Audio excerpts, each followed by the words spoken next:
This is a very brief visit to Tuzigoot National Monument, Arizona. We visited there in 2024. This is the map of our road trip through part of California and in through Arizona and New Mexico. And you can see the red arrow there shows the location of Tuzigoot National Monument, about central Arizona. We have been to Jerome, Arizona before, and on this trip we were coming back from our road trip, and a short distance past Jerome we visited Tuzigoot.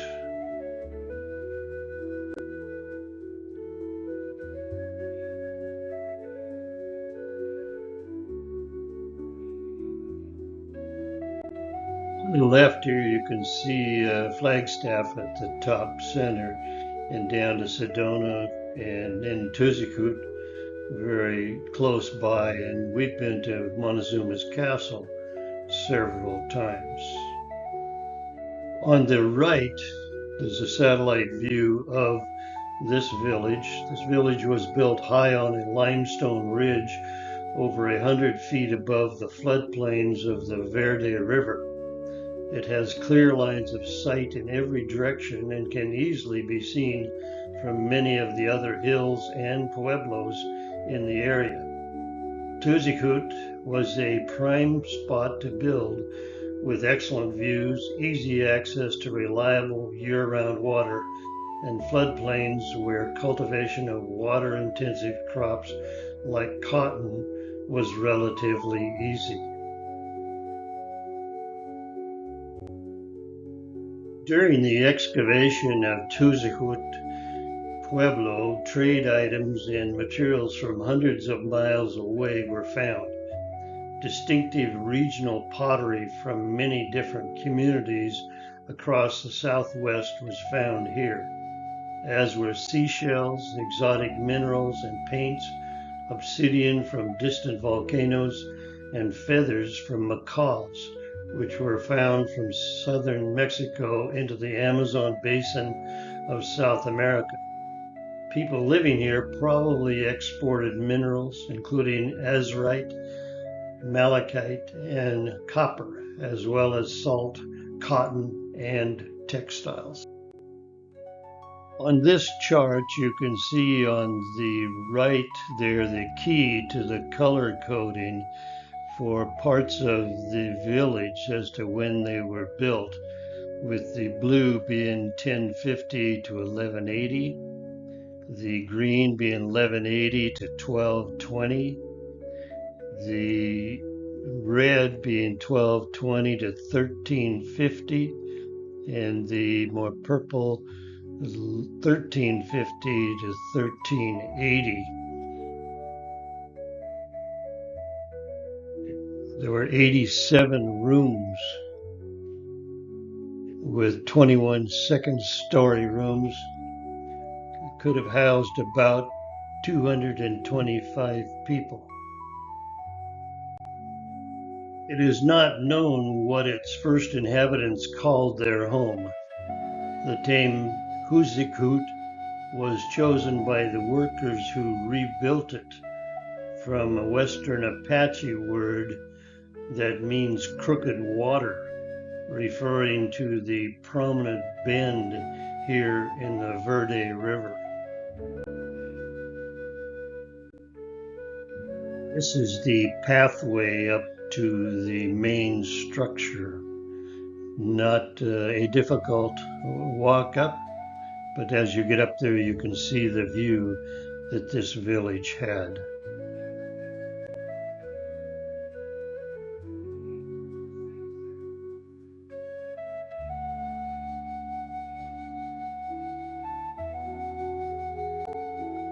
Here are some of the interior views.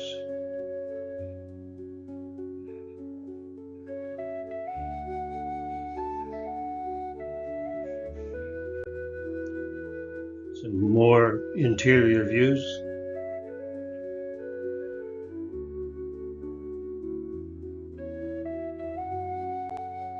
Here we're actually on the roof of the building, looking down at the pointed part of the village. See the individual rooms moving away from us there.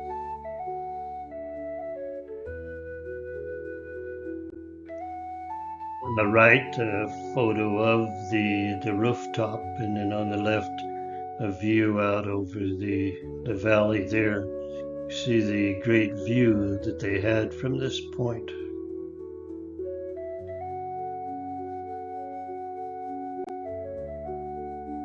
All of the flat area that you see there on both sides of that road that is going through are the result of pumping in mine tailings from the mountains and planting to reclaim from the mining activities.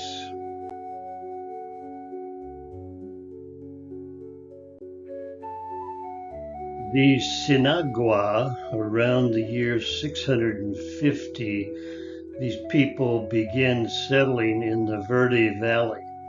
Among the oldest structures found in the valley are the pit houses, partially buried dwellings that were the most common form of housing across the Southwest. Many of the oldest pit houses in the region are found in the Sonoran Desert, south of the Verde Valley, near present-day Phoenix and Tucson.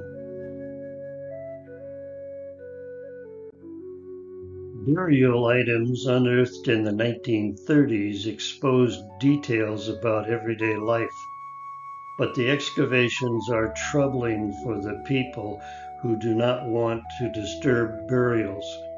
Today, the National Park Service avoids intruding on these personal places. Painted pottery from the Hopi mesas, seashells from the Pacific Ocean, and the remains of a scarlet macaw from Mexico were all found at Tuzigoot, evidence of ties to communities far beyond the Verde Valley. Tuzigoot and other pueblos throughout the Verde Valley were occupied for hundreds of years. They had thrived and prospered, but in the late 1300s, the people began to leave.